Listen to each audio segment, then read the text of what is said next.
শুধু ঢাকা না দিল্লি, দিল্লি না ঢাকা এটা স্লোগানে সীমাবদ্ধ না। যখন গোপনে যে ভারতে আলাপ করে আসলো, ঠিক জিএম কাদের মতো একই কথা বললো যে এটা গোপন রাখতে বলেছে, তাই আমরা রেখেছি।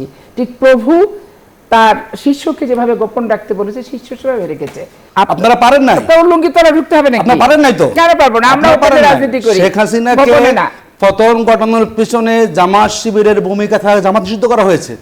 আপনাদের সবাই খুব সুখী ছিলেন সেখানে, তো অ্যারেস্ট হন আপনারা, কারণ কিন্তু মামলা হয় না, রাস্তায় নাম না। সেখানে কথা বলেন, আমার নামে আমি কথা বলছি, মামলা হয়েছে, ঠিক আছে, এটা হয়েছে, আপনারা দেখুন এটা কোনো প্রমাণ হয়েছে?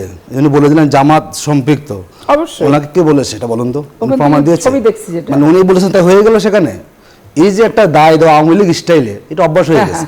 মানে ন্যারেটিভ দাঁড় করানোর ক্ষেত্রে আওয়ামী লীগ এবং বিএনপি কিন্তু সেম, কোনো প্রমাণ নাই, এটা ভিডিও দেখার চেষ্টা করা হচ্ছে। উনি বলছেন জামাত করছে, দেখুন উনি বলেছেন।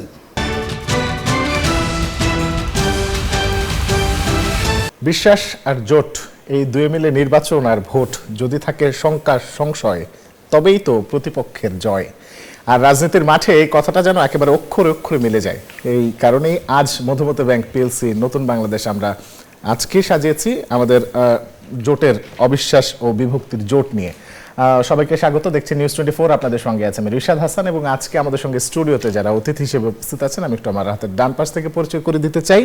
আছেন অ্যাডভোকেট সৈয়দা আসিফা আশরাফি পাপিয়া, সহ সম্পাদক ও সাবেক সংসদ সদস্য বিএনপি, এবং আমাদের সাথে স্টুডিওতে উপস্থিত আছেন অ্যাডভোকেট আতিকুল ইসলাম, মজলিসে শুরা সদস্য, জামায়াত ইসলামী বাংলাদেশ। আপনাদের দুজনকেই অসংখ্য ধন্যবাদ আজকে আমাদের সঙ্গে স্টুডিওতে উপস্থিত হওয়ার জন্য। আজকে আমরা আলোচনার বিষয়বস্তু সাজিয়েছি অবিশ্বাস ও বিভক্তির জোট নিয়ে।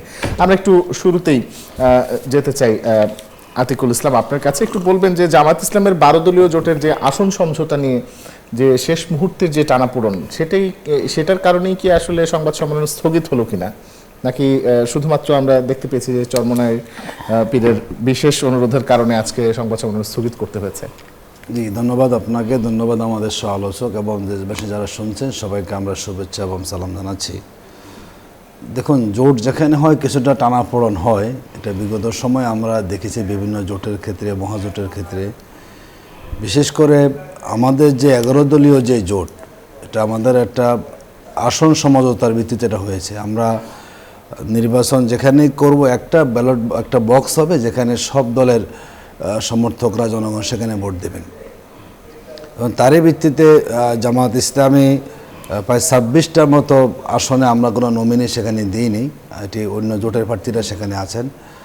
তো শেষ দিকে এসে কিছুটা, যদি আসলে ভোটের মাঠে সবাই তো প্রত্যাশা ভালো থাকে, স্বাভাবিকভাবে সবার একটু আসন বেশি পাওয়ার একটা চিন্তা সেখানে থাকেন, এটি নিয়ে কিছুটা আলাপ আলোচনা হচ্ছে।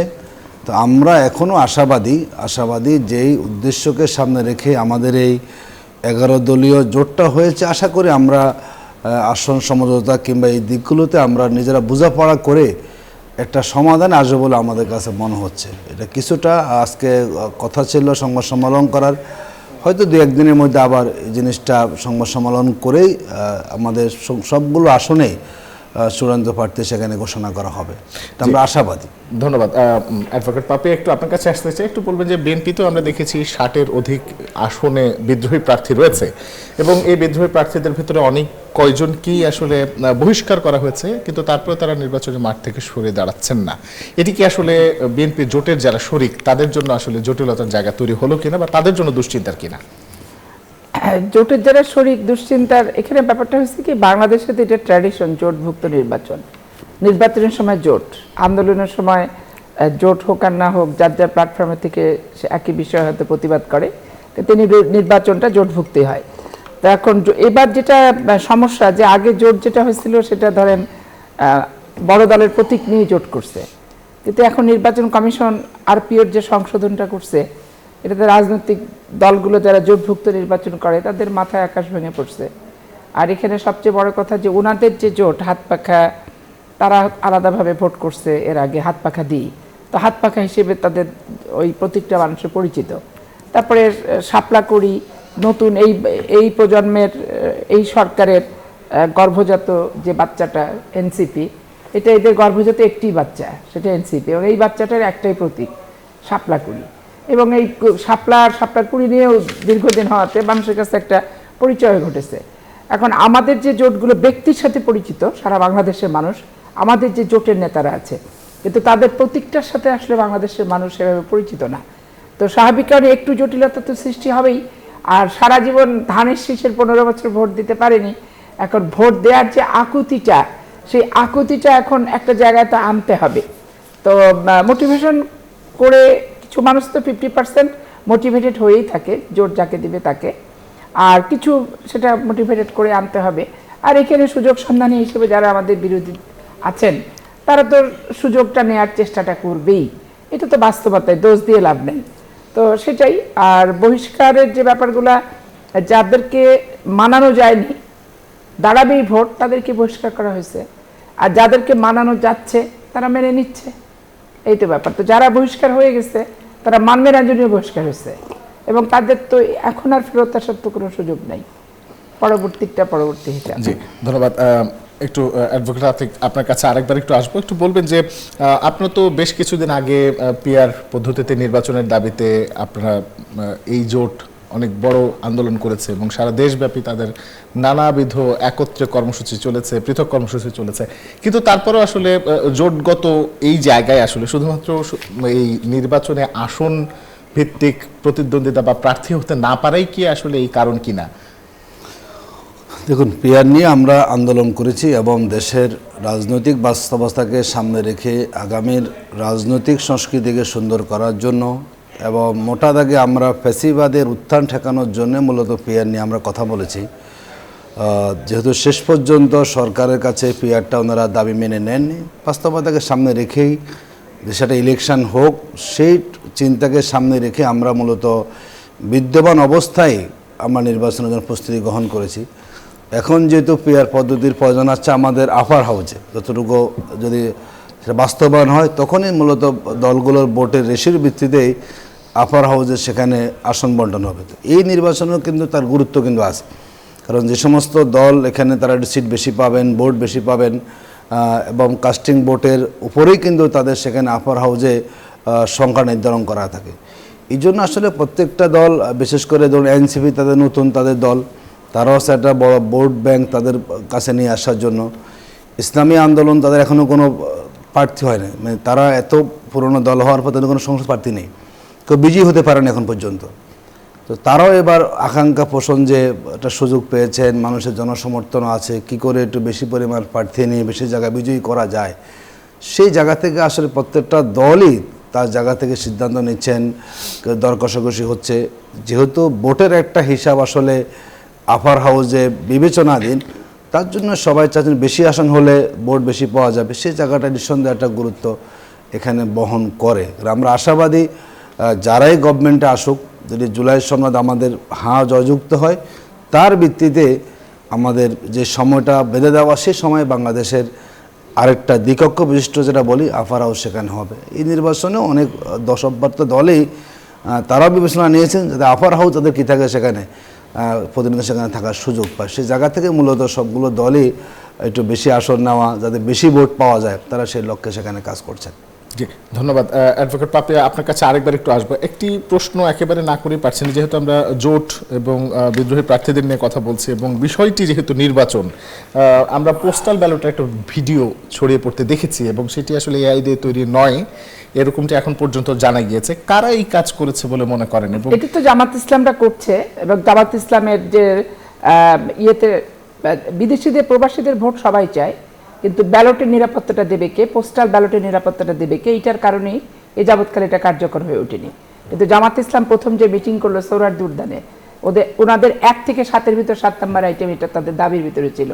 দাবির ভিতরটা একটা শুভঙ্করের ফাঁকি এবং অশুভ উদ্দেশ্য, সেটার প্রমাণ হলো বাহরাইন থেকে শুরু করে অন্য জায়গায় যে সাপ্পা সিল তারা মারছে। আওয়ামী লীগের লুঙ্গির তলে 15 বছর থেকে, আর যাই হোক আওয়ামী লীগের কিছু জিনিস তো তাদের ভিতরে রপ্ত করা হয়ে গেছে, যেগুলো এখন তারা অ্যাপ্লাই করছে এবং প্রকাশ্য জনসমুখে আসতেছে। শুধু ঢাকা না দিল্লি, দিল্লি না ঢাকা, এটা স্লোগানে সীমাবদ্ধ না। যখন গোপনে যে ভারতে আলাপ করে আসলো, ঠিক জিএম কাদের মতো একই কথা বললো যে এটা গোপন রাখতে বলেছে, তাই আমরা রেখেছি। ঠিক প্রভু তার শিষ্যকে যেভাবে গোপন রাখতে বলেছে, শিষ্য সেভাবে রেখেছে।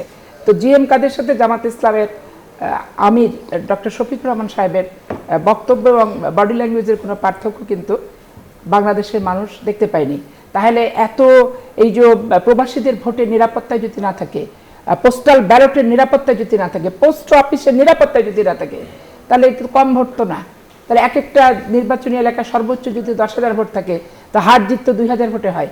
তাহলে আপনি চিন্তা করে দেখেন যে কত বড় শুভঙ্করের ফাঁকি এবং এই সরকার কত বড় ফাঁদ পেতে এই একটা পরিকল্পিত 8 সালের মডেলে ফরম্যাটে নির্বাচনের দিকে এগোয় যাচ্ছে। এটা কে বুঝতে পারছে না বুঝতে পারছে আমি জানি না। আমি বাংলাদেশের একটা সচেতন নাগরিক হিসেবে সমস্ত কিছু দিনের কর্মকাণ্ড বিশ্লেষণ করলে এটাই আসে যে একটা পাতানো পরিকল্পিত নির্বাচনের দিকে সরকার যাচ্ছে, যাদের উপর দিয়ে তারা চেষ্টা করবে এনসিপি এবং জামাতকে যতখানি পেরে সাহায্য করে তাদের ভোট বাক্সটা একটা ঠিকঠাক মতো করে করা। এটা গেল একটা। আরও আসছে দেখেন গোয়েন্দা তথ্যের রিপোর্টের ইয়েতেই ফেসবুকে আসছে যে হচ্ছে ঢাকার 20টি আসনে কর্তন করে 20 লক্ষ ভোট, এক একটা সিটে 1 লক্ষ করে ভোট বৃদ্ধি করা হয়েছে। এখন ধরো রংপুর, দিনাজপুরে কি আরও কোথাও যদি ওনারা ওনাদের জন্য দুর্বল মনে করে যে জিতবে না, তাহলে এই যে ঢাকার 20টা সিটকে কেন্দ্র করে কর্তন ভোট, তো এই কর্তন ভোটটা কতটা সুষ্ঠুভাবে হয়েছে, কতটা একবারে ধরেন তাকে বসবাস করতে হবে ঢাকা শহরে, কারেন্টের বিল কারেন্ট দেখাতে হবে, এখন এইখানে কতটা ভোগীযোগী, কতটা কারচুপি, কত কিছুর মাধ্যমে যে একটা পাতানো ভোটের নীল নকশা চলছে, এটা আমি একবারে মানে খুবই দুঃখিত এবং খুবই লজ্জিত এবং খুবই অপমানিত বোধ করি যে 15টা বছর যে একটা নিরপেক্ষ নির্বাচনের জন্য, সার্বজনীন নির্বাচনের জন্য আন্দোলন করলাম, ইলিয়াস আলীকে হারালাম, চৌধুরী আলমকে হারালাম, সুমনকে হারালাম, চিকরগাছার নাজমুলকে লাশ ডোবায় ভেসে উঠলো, সানাউল্লাহ বাবুকে হত্যা করা হলো, এর ভিতর এই এই এই নির্বাচন, এই পোস্টাল ব্যালট ছাপ্পাসিল, আর হচ্ছে 20টা সিটে 1 লক্ষ করে 20 লক্ষ কর্তন ভোট, তারপরে আরো অনেক ঘটনা আছে। দেখেন ধর্মকে যেভাবে অপব্যবহার করা হচ্ছে এবং ধর্মকে নিজের স্বার্থে ব্যবহার করে কোরআন হাদিস, দোজক বেহেশত পাপ পুণ্য নিয়ে যে রাজনীতিটা করা হচ্ছে, এতে ইসলাম ধর্ম বিতর্কিত হচ্ছে, অন্যান্য ধর্মাবলম্বীরাও কিন্তু বিতর্কিত হচ্ছে। কারণ আমার নন্দী দাদার হাতে যখন কোরআন তুলে দিবে, তখন নন্দী দাদার গীতার পবিত্রতা কোথায় যাবে, আর মুসলমানদের কোরআনের পবিত্রতা কোথায় থাকবে? তো সৎলোকের আইন চাই, কোরআনের শাসন চাই, সৎলোকের আইন চাই, কোরআনের শাসন চাই, যে বক্তব্যটা, তো এইটাও ধরেন হিন্দু শাখা থাক, সব শাখায় থাক, শাখার দরকার নাই, একটা দল সব মানুষের করার অধিকার আছে। কিন্তু আপনি যখন ইসলামিক দৃষ্টিভঙ্গিতে চলে যাবেন, তখন সেখানে কিন্তু কিছু সীমাবদ্ধতা থাকবে। আমরা এই বিষয়ে আপনার কাছে আবার আসবো। অ্যাডভোকেট আতিক, একটু আপনার কাছে আসতে চাই। পোস্টাল ব্যালটের যে ভিডিওটি ছড়িয়ে পড়েছে, এটির সরাসরি আপনাদেরকে ইঙ্গিত করা হচ্ছে যে আপনাদের দল থেকে বা আপনাদের দলীয় কর্মীরা এই কাজটি করেছে। এটার সঙ্গে আপনি কতটা একমত? যদি একমত না হন, সেই তার পেছনে আসলে যুক্তিটা কি? দেখুন, আমার সহ-আলোচক কিন্তু উনি খুব অভিজ্ঞ রাজনীতিবিদ, উনি পার্লামেন্ট মেম্বারও ছিলেন, কিন্তু যদি কোনো কথা প্রমাণ না থাকে, সে কথা আমি বলে দিলাম মানুষ তা কিন্তু হতে পারে না। উনি একমাত্র ব্যক্তি যিনি ভাইরাল হয়েছেন বিদেশি থেকে অপমূলক কথা বলে, উনি বিরোধিতা করেছিলেন যে বিদেশিদের কেন ভোটার হবে, তারা টাকা পাঠাবে, এই তাদের কাজ, যেটা কখনো কোনো রাজনীতিবিদের বলাটা সমীচীন নয়। দেখুন, এরকম প্রমাণ হয়েছে, উনি বলে দিলেন জামাত সম্পৃক্ত, ওনাকে কে বলেছে এটা বলুন তো? প্রমাণ দিয়েছে, মানে উনি বলেছেন তাই হয়ে গেল সেখানে। এই যে একটা দায় দেওয়া আওয়ামী লীগ স্টাইলে, এটা অভ্যাস হয়ে গেছে। মানে ন্যারেটিভ দাঁড় করানোর ক্ষেত্রে আওয়ামী লীগ এবং বিএনপি কিন্তু সেম, কোনো প্রমাণ নাই, এটা ভিডিও দেখার চেষ্টা করা হচ্ছে, উনি বলছেন জামাত করছে। দেখুন উনি বলেছেন, কি বলেছেন, যে আওয়ামী লীগের লুঙ্গির নিচে আমরা ছিলাম। এগুলো কেন বলেন বলুন তো? ছিলেন তাই বলি। শেখ হাসিনা নিষিদ্ধ কাকে করেছে বলুন? এই যে বলুন, নিষিদ্ধ আমরা হয়েছি না সেখানে? আমি তো বলি সেই কাজ করে আমরা হাসিনাকে পতন ঘটিয়েছি। আপনারা পারেন নাই, লুঙ্গি তলা ঢুকতে হবে নাকি? আপনারা পারেন নাই তো? কেন পারবো না? আমরা ওখানে রাজনীতি করি। শেখ হাসিনাকে পতন ঘটানোর পিছনে জামাত শিবিরের ভূমিকা থাকে, জামাত নিষিদ্ধ করা হয়েছে। আপনাদের সবাই খুব সুখী ছিলেন সেখানে, তো অ্যারেস্ট হন আপনারা, কারণ কিন্তু মামলা হয় না, রাষ্ট্রের কোনো নাম না সেখানে। আমি কথা বলছি, মামলা হয়েছে ঠিক আছে, এটা হয়েছে আপনার। এরপর আমি বলি আপনাকে, 1 লক্ষ ভোট বাড়ানো হয়েছে না, বলছে না, ওটার প্রমাণ কি বলুন তো? তার মানে ঢাকাতে 20 লক্ষ ভোট বাড়ছে, কীভাবে বলে? আসলে আজগুবি তথ্য দিয়ে এই জামানায় লোকদেরকে বিভ্রান্ত করা, কিন্তু রাজনীতি ওনাদের। আমি আসলে পারতেছিলাম, বলি আমাকে, এখানে ভোটার ছিল 4,25,000, এখন 4,40,000, বলুন কয় হাজার বাড়ছে? 20,000। উনি মিথ্যা হয়েছে, মানে উনি যে বলেছেন অসত্য কথা প্রমাণ হয়েছে না সেখানে। এখানে তো 1 লাখ হওয়ার কথা ছিল, 1 লাখ হয় নাই কেন? শুনেছেন কে বলেছেন, ফেক ফটো কার্ড পেয়েছেন, আর টকশোতে এসা এ তো হয়ে গেছে। এই ধরনের রাজনীতি এখন আর কেউ গ্রহণ করে না। ন্যারেটিভ মিথ্যা দাঁড়া করাবেন, মিথ্যা কিন্তু আপনারা সেখানে ক্ষতিগ্রস্ত হয়ে যাবেন। দেখুন ওনারা যে কথাগুলো আমাদেরকে মাঝে মধ্যে বলেন ধর্ম ব্যবসা করা, আমরা ধর্মীয় দল, আমরা করতেই পারি, কারণ ধর্ম আমাদের মূল, ওনারা ধর্ম মানতেই চান না। এই যে আমার এখানে দেখেন হিউজ ভিডিও আছে, যদি আমি আপনাকে দেখাই যে বিএনপিকে ভোট দিলে জান্নাতের ভিডিও সব এখানে আছে, পেলে আপনি নিয়ে আমার কাছ থেকে সব এখানে কারা কারা কোথায় বলেছেন। আজকে একজন বলেছেন কি দেখেন, আদম আলাইহিস সালামের মার্কা হলো ধানের শীষ, গাজীপুরের বিএনপি নেতা এই বক্তব্য দিয়েছেন। আমরা দেখি যে আপনারা কেউ ধর্ম মানতে চান না, শরিয়া মানতে চান না, ব্যক্তি জীবনে ইসলামকে ফলো করেন না, সুদ ঘুষ সব আপনারা করেন, আর ভোট আসলে কি করেন, একটু ধর্মকে মানা, একটু হজ করা, একটু মাজারে যাওয়া, তো ধর্মকে আপনারা ব্যবহার করছেন। আমরা জামাত ইসলামী একটা ইসলামী দল, আমরা ইসলামী আন্দোলন করি, মানুষকে আমরা ধর্মের কথা বলি, মানুষকে আমরা আল্লাহ দ্বীনের পথে আসতে বলি, মুক্তির পথ দেখাই। আপনাদের দলটা তো সেই কাজটা করে না, আপনারা জাগতিক রাজনীতি করেন, আবার মানবসিত মতবাদ আপনারা করেন, আবার ভোট আসলে কি করেন, মানুষের কাছ থেকে একটু ধর্মীয় ফিলিংস পাওয়ার জন্য আইসা নানা ধরনের অভিনয় করেন। এই যে এখন ফ্যামিলি কার্ড দিচ্ছেন না, আপনারা কেন দিচ্ছেন মানুষের ফ্যামিলি কার্ড, কৃষক কার্ড, নানা ধরনের মিথ্যা আশ্বাস দিয়ে জনগণকে বিভ্রান্ত করতে চান। আমরা মনে করি উনি বলেছেন পাতানো নির্বাচন, দেখুন এটা আমাদের আশঙ্কা। আমরা খবর পাচ্ছি নানা জায়গাতে জনাব তারেক রহমান দেশে আসছেন হলো একটা নেগোসিয়েশন করে, এবং তার ভিত্তিতে আমরা দেখলাম 25শে জানুয়ারির পর থেকে দেশের পরিস্থিতি পরিবর্তন হয়ে গেছে। জনাব তারেক রহমানকে যে রাষ্ট্রীয় প্রটোকলটা দেওয়া হচ্ছে, এটা কোন আইনের ভিত্তিতে দেওয়া হয়েছে বলুন?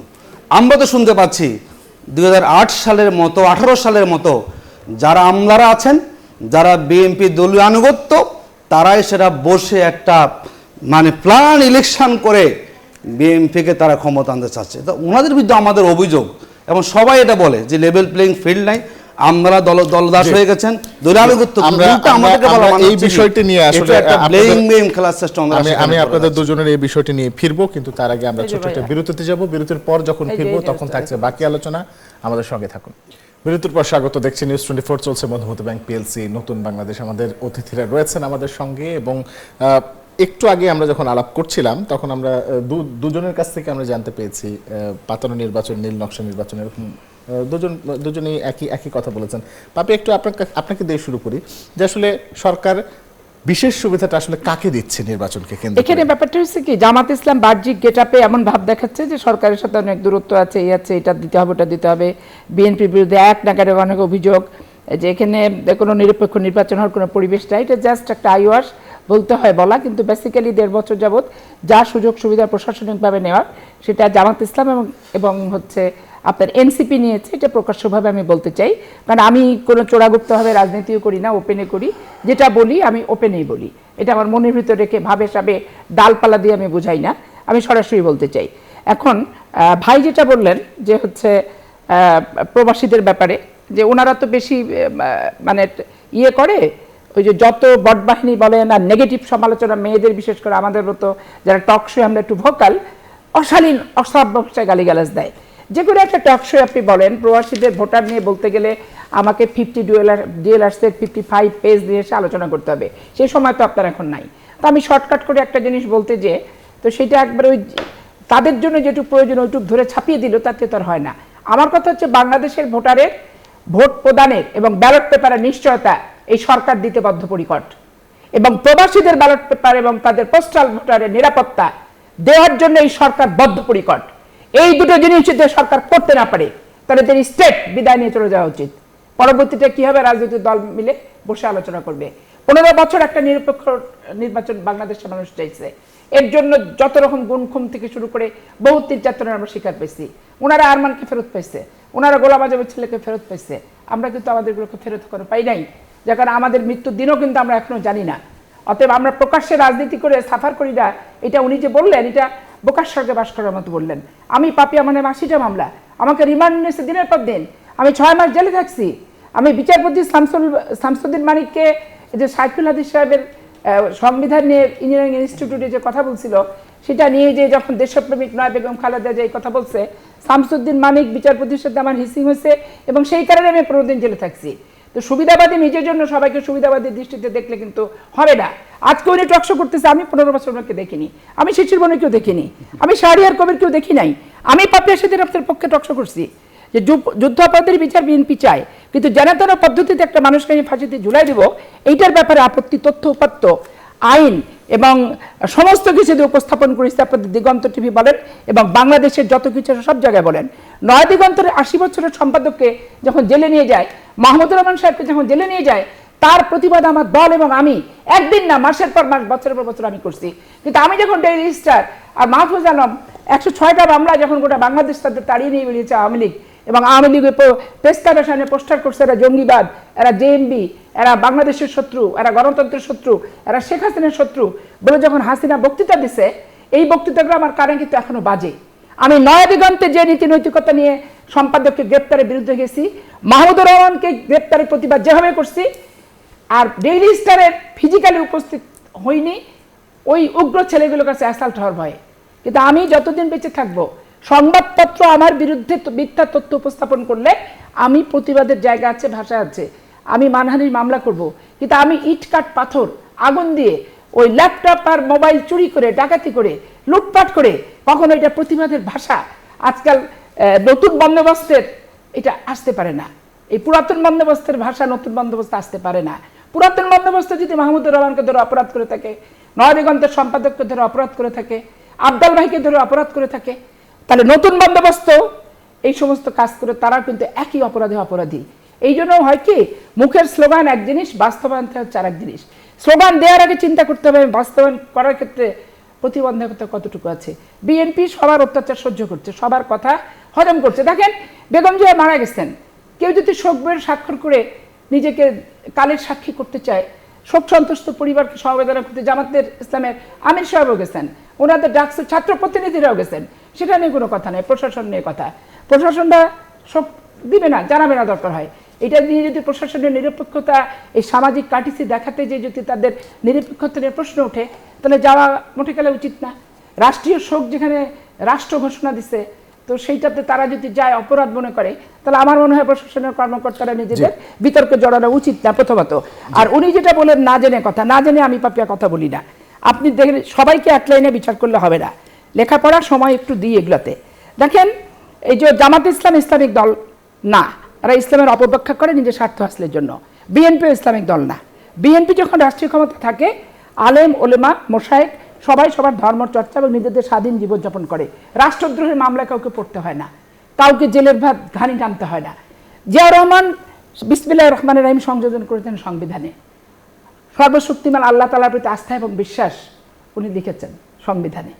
তাহলে আমরা ট্র্যাডিশনাল মুসলমান, নামাজ রোজা হজ যাকাত, আমরা এটা বলি না যে বিএনপি করলে ওনাদের নায়েবে আমি লতিফুর রহমান চাঁপাইনবাবগঞ্জে ওপেন বলেছে, যেটা ভাইরাল হয়েছে, ওটাও যদি উনি বলে যে আমি মিথ্যা কথা বলছি, তাহলে আমার তো টকশো আসাই উচিত না। আচ্ছা পাপিয়া, আমরা একটু অ্যাডভোকেট আতিক আপনার কাছ থেকে একটু শুনতে চাই একই প্রশ্ন আপনার কাছে, যে আসলে সরকার কাকে বিশেষ সুবিধা দিচ্ছে? দেখুন, কথা পিঠে কথা অনেক বলা যায়। আমরা বিগত সময়ে কিন্তু দুই দলে কিন্তু আমরা জুলুমের শিকার হয়েছি, এবং আমরা কারো থেকে কেউ জুলুম কিন্তু কম নই, এবং আমরা এখানে কাউকে জুলুমের মানদণ্ড কম এটা বলতে চাই না।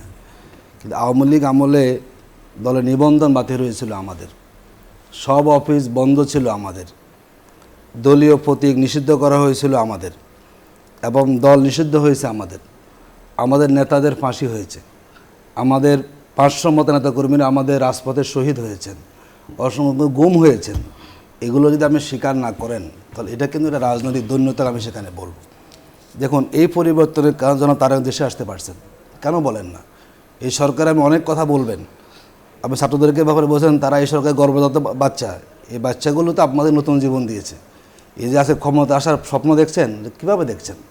যদি শেখ হাসিনা পতন না করতো, আপনারা কখনো রাজপথে আসতে পারতেন না। জনাব তারেক রহমানও বীরের বেশে যে আপনারা স্লোগান দিয়েছেন, আসতে পারতেন না। মানুষের অবদানকে স্বীকার করার মধ্যে কল্যাণ, যা সত্য তা সত্য বলার মধ্যে কিন্তু কল্যাণ। দেখুন, ওনারা বলছেন যে আমরা কোথায় ছিলাম, আপনার কাছে তো আমার প্রমাণ দেওয়া লাগবে না। আমি শিবিরের সেন্টার প্রেসিডেন্ট ছিলাম, আমি 98 থেকে ঢাকা শহরে আমি রাজনীতি করি, মানে আপনি আমাকে, এটা আপনার ব্যর্থতা, আপনি আমাকে দেখেন নাই। আমাকে তো আপনাকে দেখিয়ে দেখে রাজপথে সেলফি দেওয়ার রাজনীতি আমার করার কোনো প্রয়োজন নেই। দেখুন, ওনারা প্রায় আমাদেরকে বলেন যে আমরা ইসলামী দল, আমি এটা খুব মানে দৃঢ় কণ্ঠে বলি, ওনারা বললো কি না বললো কি, ওনাদের শিক্ষিতার মধ্যে কিছু আসে যায় আমাদের? বাংলাদেশের মানুষ যা জানে সেটাই মূল। ওনারা কি বললেন আমরা ইসলামী দল না, ওনাদের এই ধরনের এই ফতুয়াতে জামাত ইসলামী কিছু যায় আসে না। আমরা যেটা বলি আসলে দেখুন, বাংলাদেশটাকে আমরা আসলে এখন গড়তে চাই। আমরা পুরনো রাজনৈতিক কাদা সরাসরি দেখতে চাই না। আমরা লম্বা সময় একসাথে ছিলাম তো আমরা বিএনপি অফিসের সামনে বহু প্রোগ্রামে আমি স্লোগান ধরেছি, বহু মিশন আমরা গিয়েছি, সেখানে একসাথে আন্দোলন করতে গিয়ে আমরা কারাগারে গিয়েছি, জুলুম আমরা রিমান্ড ফেস করেছি। এখন যদি আপনারা এখন একটা সুযোগ আসছে, আমরা প্রত্যেক কথাগুলো বলবো, কিন্তু অমুকরে আপনি আন্ডার এস্টিমেট করে কথা বলবেন, এটি আসলে রাজনৈতিক এই যে একটা নতুন চাচ্ছে বন্দোবস্তটা, এটা আসলে এখানে সমর্থন করে না। মানুষ এগুলো শুনতে চায় না, মানুষ দেখতে চায় যে আপনি ক্ষমতা আসবে, আপনি কী করতে চান, আমার নতুন প্ল্যানটা কি, না আপনি এটা ন্যারেটিভ দাঁড় করাবেন নানা বিষয়ে কথা বলে। এই ধরনের কথাগুলো ইতিমধ্যে মানুষ অলরেডি প্রত্যাখ্যান করে নিয়েছে। দেখুন, আমি তো বলি আপনাকে, বাংলাদেশে যতগুলো কথা আপনি বলেন, এই যে নির্বাচন হয়েছে ঢাকা বিশ্ববিদ্যালয়, 5টা বিশ্ববিদ্যালয়ে, ওনাদেরকে আমাদের কম ন্যারেটিভ দাঁড় করিয়েছেন, আমাদেরকে বট বাহিনী বলুন, অসুবিধা নেই।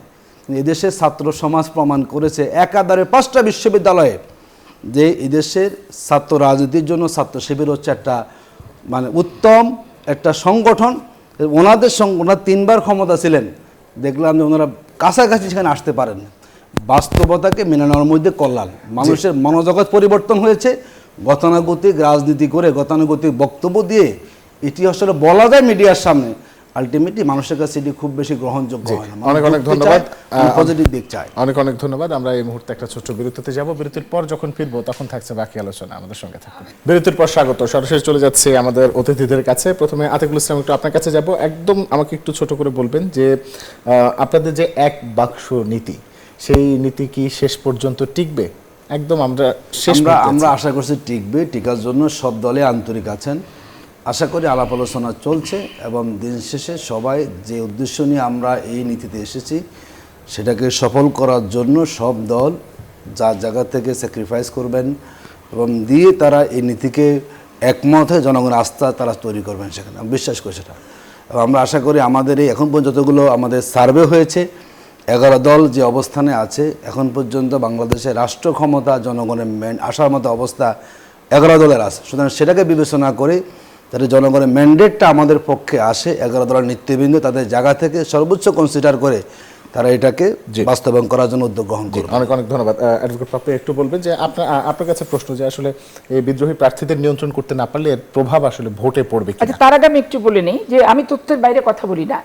আমি যে বললাম যে 21শে ডিসেম্বর 11:45 এমিরেট এয়ারলাইন্সে আফগান তালেবান সরকারের শীর্ষ কূটনীতিক মোল্লা নূর আহমেদ নূর বাংলাদেশে আসতে তাকে রিসিভ করছে বাংলাদেশ আফগানিস্তানের চেম্বার অফ কমার্স অ্যান্ড ইন্ডাস্ট্রির চেয়ারম্যান আবু সাইম খালেদ। এটা সরকারের কাছে কোনো তথ্য ছিল না, বিভিন্ন মাদ্রাসা ঘুরে টুরে বেড়াচ্ছে, বেড়ানোর পর হঠাৎ সরকারের নলেজে তা লেগেছে। তাহলে এখন তথ্যভিত্তিক আপনি জামাতের মিছিল করেন কি মিটিং করেন, আমার কাছে সেটা ব্যাপার না।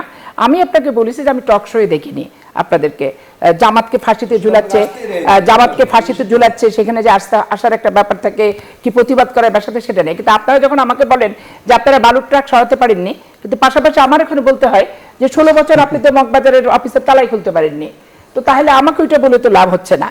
এখন এইখানে আপনি যে কথাটা বললেন যে আপনারা বলেন যে নির্বাচনের ইস্তেহার কি, নির্বাচনে কি করতে চান, আমি যখন ফ্যামিলি কার্ডের কথা বলছি আপনি বলছেন প্রতারণা করছি, আর আপনি বলছেন যে ভোট দেন দোজক পাবেন না বেহেশত পাবেন, না দিলে দোজক পাবেন। এবং জামাত ইসলাম করলে আপনার কোনো কিছুর দরকার নেই, জামাত করলেই হবে। এখন এই যে আপনারা এগুলো বলতেছেন, তারপরে বলতেছেন না এটা ইসলামের অপব্যাখ্যা। না, এখন সত্যিকার অর্থে নিজের পাপ-পুণ্যের কথা ভাবতে হবে। আমি আমার দলের কর্মচারী না, আমি আমার দলের বেতনভোগী স্টাফ না, আমার নেশা হচ্ছে দল করা, আমার পেশা হচ্ছে আমি আইনজীবী, এবং আমি আমার নেশা মানবিকতা এবং আমার বুদ্ধি বিবেক স্বাধীনতা দিয়ে আমি চোখে যেটা দেখি তথ্য ভিত্তিকভাবে নিয়ে আমি কিন্তু কথা বলি। এখানে ফেক কথা বলার আমার কোনো সুযোগই নাই, এবং আমি পছন্দও সেটা করি না তথ্যভিত্তিক কথার বাইরে। আর আপনি যেটা বললেন যে আমাদের স্বতন্ত্র প্রার্থীদের যে ব্যাপারটা, স্বতন্ত্র প্রার্থীদের কথা দেখেন, যেগুলো প্রত্যাহার করবে, যেগুলো প্রত্যাহার করবে দল অ্যাকশন নেবে, এবং সেখানে তারেক সাহেব নিজে যাবে, মিটিং করলে সেটার তো একটা ইমেজ আছেই, এবং সেই জায়গায় রেজাল্ট অবশ্যই ইমপ্রুভ হবে। অনেক ধন্যবাদ আপনাদের দুজনকে আজকে আমাদের আয়োজনে উপস্থিত থাকবার জন্য। দর্শক, আজকের মতো এখানেই শেষ করছি। সবাই ভালো থাকুন, সুস্থ থাকুন, শুভরাত্রি।